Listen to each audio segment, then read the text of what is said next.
At the Donkey Sanctuary, we have taken more than 13,600 donkeys into our care since 1969, and during this time have gained a wealth of experience in the care and management of donkeys.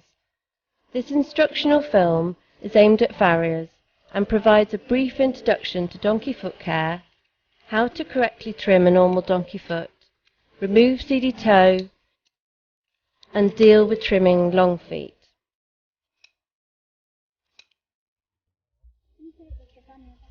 The domestic donkey's ancestors were wild asses from Africa and Asia. So in their natural habitat, donkeys will wander long distances over abrasive surfaces in search of low-quality forage. In these conditions, hoof growth and hoof wear are finely balanced.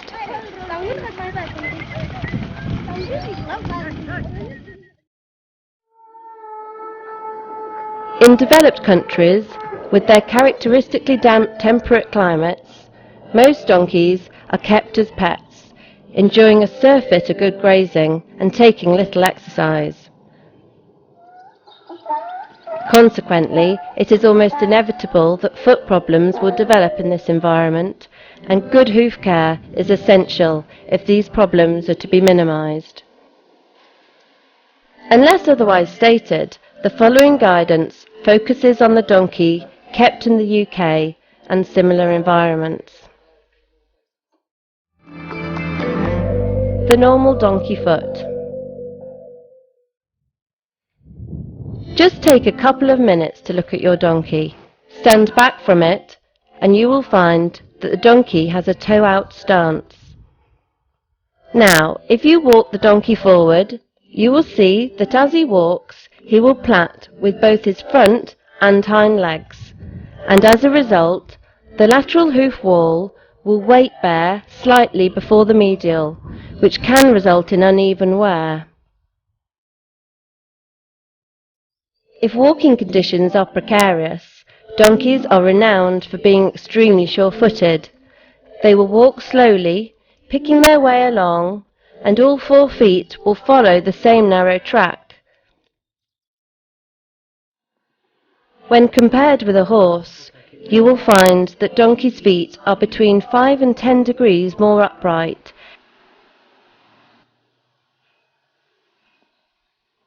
and have a boxy appearance. The feet are also more elastic, and the distribution and morphology of the horn tubules differ from the horse, resulting in a hoof wall that contains more water. So we have a hoof that is less likely to dry out, crack, or break away, and is unable to naturally trim itself. Trimming the normal foot. Hi Laura, who have you got here? This is Holly. And when did I do her feet last? About 8 weeks ago. Donkey's feet generally require trimming every 6 to 10 weeks. When picking up the hoof, it is important to keep the leg held low and not up to your own knees. Excessive lifting of limbs, particularly of elderly donkeys with arthritis, can cause discomfort. Attend to the sole first by removing all loose material. Pare back any overgrown frog and remove tatty or ragged material, and then trim the frog to leave a neat triangular shape. Donkeys that are not walking on abrasive surfaces regularly will grow a thick sole, so this should be pared back so that the sole is not in contact with the ground. Using a short-bladed knife is most convenient. You should leave a concave surface that just yields to thumb pressure at the point of the frog. The bars can be trimmed to facilitate daily cleaning of the foot.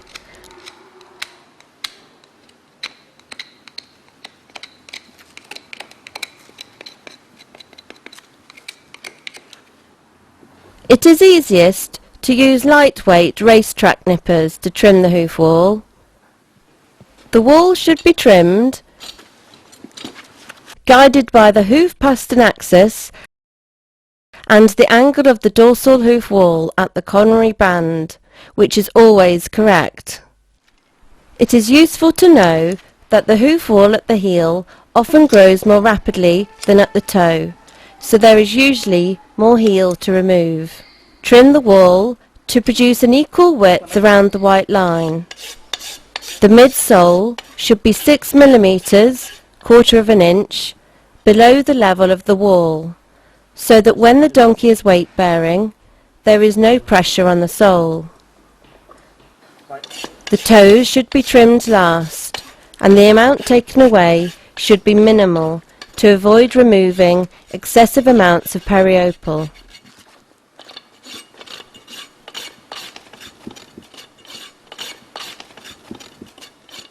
The balance, gait and comfort of the donkey should be assessed post-trimming. Seedy toe. Seedy toe is a disease of the hoof wall, affecting the outer horn layers. The affected horn has a grey, crumbly texture, with lesions varying in severity from minor pockets in the hoof wall to extensive cavities with separation of the wall from the white line. Seedy toe lesions are rarely painful, unless they are extensive enough to cause hoof instability, but the widened white line may allow entry of organisms and subsequent abscess formation. Having carried out a routine foot trim and balanced the donkey's feet, start by removing all necrotic and discoloured material to expose clean, healthy horn. It is easiest to work with half-round hoof nippers and a loop knife.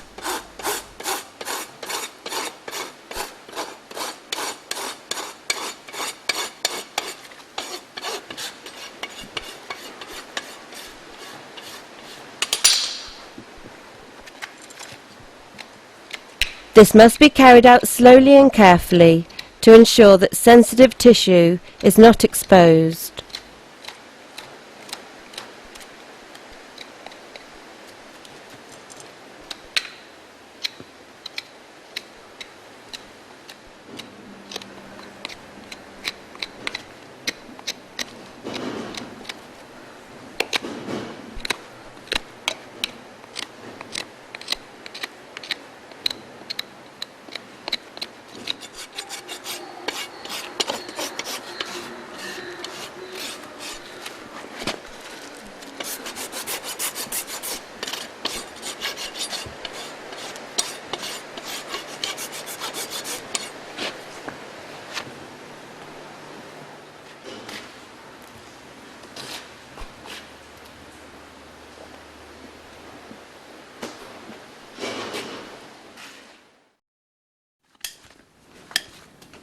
If the seedy toe is very extensive, it is advisable to work with a veterinary surgeon. An X-ray of the foot can be taken to assess the position and stability of the pedal bone before removing large amounts of hoof wall. All of the affected horn should be removed to ensure that the seedy toe does not spread further up the hoof wall. The donkey hoof has 5 main balance points when weight bearing, 4 of which are caudal and involve the heels, allowing extensive resection of seedy toe to be performed at the toe without influencing weight bearing. Once resected, the exposed healthy horn should be left open to the air to provide an aerobic environment which inhibits the spread of seedy toe. For this reason, we do not advise filling or packing the hoof, as this can trap necrotic debris and allow an anaerobic environment in which the organisms that cause seedy toe can multiply. If the exposed healthy horn is a little soft after the resection, or the donkey cannot be kept on clean dry ground, then a sugar and iodine preparation, known as sugardyne, can be applied to the horn and bandaged in place overnight to harden the remaining horn. Sugardyne can be easily made by mixing granulated sugar with veterinary iodine solution to a viscous syrupy consistency. After extensive seedy toe resection, it is important to try and maintain dry, clean underfoot conditions to prevent reoccurrence of lesions. It is also important to clean instruments well after dealing with a donkey that has seedy toe. Trimming the overgrown foot. As mentioned earlier, the donkey's heel tends to grow faster than at the toe, which is why the overgrown foot may rock back onto the heels, resulting in a Turkish slipper appearance. The heels can then fold underneath when viewed from the back.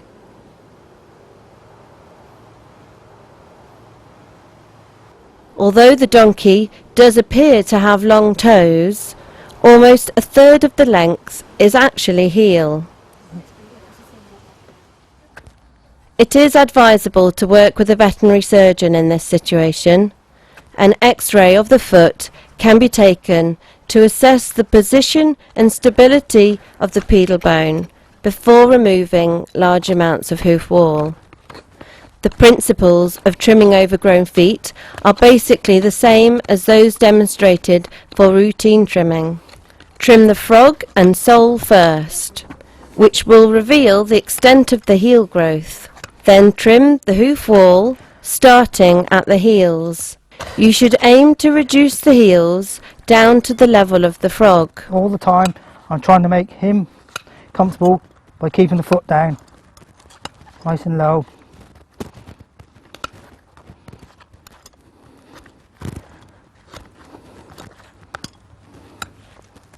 That's lovely. A finger's width of horn at the coronary band can be used as a guide for the angle of the dorsal hoof wall. Trim the toe back so that the angle of the dorsal hoof wall at the solar surface is the same as the angle at the coronary band. This foot's nearly right now. That's where it was bearing before. I haven't really taken that toe off at all. It's so easy to get tempted to take the toe away. Now we'll have a little bit off the toe.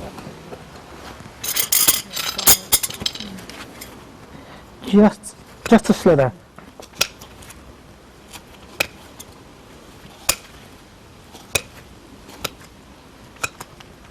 Okay.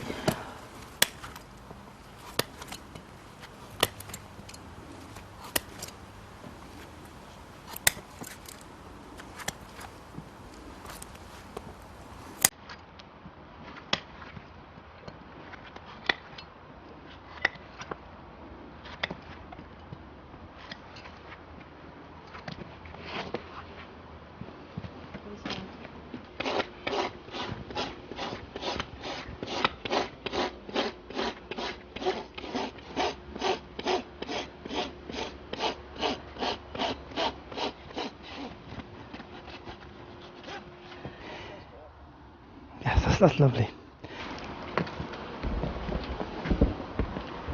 Now, do you notice that he's when he's walking on his proper foot is down, he's putting his foot down flat now, not rocking. Come on, good boy. Come on. There we go. Come on, good boy. At the Donkey Sanctuary, we are currently caring for over 2,300 donkeys. Over two-thirds of these are between 20 to 25 years old, and hundreds are in their 30s and beyond. We trim donkeys' feet every 8 weeks, many at 6 weeks, and some as often as 4. Those with chronic laminitis may have their heels trimmed as often as fortnightly. Just scallop the Good foot care is essential, making life much more comfortable for the donkey and helping to minimise problems in the future. The Donkey Sanctuary specialises in remedial and surgical farriery, as well as producing free information sheets and training to farriers. For further information and support, do not hesitate to contact the Donkey Sanctuary's veterinary department.